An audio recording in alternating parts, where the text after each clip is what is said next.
నీకు డబ్బులు కావాలా, నీకు రెస్పెక్ట్ కావాలా?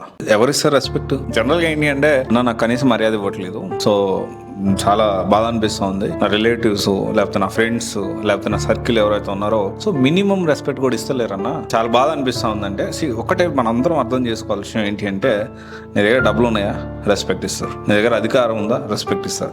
నీ దగ్గర నీతో వాళ్ళకి అవసరం ఉందా, నీకు మర్యాద ఇస్తారు. సో ఒక టైంలో మీరు గుర్తుపెట్టుకోండి, ఏం చేయకుండా ఏం సాధించకుండా ప్రయత్నం కూడా చేయకుండా ఉంటే ఏదో ఒక టైంలో తల్లిదండ్రులు కూడా నీకు తిండి పెట్టడం దండగా, ఇది చాలా పెద్ద మాట కానీ నిజంగా కూడా నీకు తిండి పెట్టడమే దండగా అని ఫీల్ అయ్యే రోజు కూడా వస్తుంది. గుర్తుపెట్టుకోండి, ఖచ్చితంగా మనిషి పుట్టిన తర్వాత మనం కనీసం మనం తింటున్నందుకైనా కానీ దానికన్నా సార్థకత అనేది ఉండాలి. సో నాకు వాళ్ళు మర్యాద ఎట్లా ఎందుకు ఇస్తారు? ఇప్పుడున్న ప్రజెంట్ సొసైటీలో మనిషికి విలువ లేదు, మనీకే విలువ ఉంది. సక్సెస్ అయినోడికే ఎవరన్నా దగ్గర రానిస్తారు. సక్సెస్ లేనివాడు, సంపాదన లేనివాడు ఇటు పిలుస్తుంటే ఇటు పోతా ఉండవు. ఎవరైనా ఈడక్కడ డబ్బులు అడుగుతారు రాని. దిస్ ఇస్ ద రియాలిటీ, అందరూ అర్థం చేసుకోవాలి.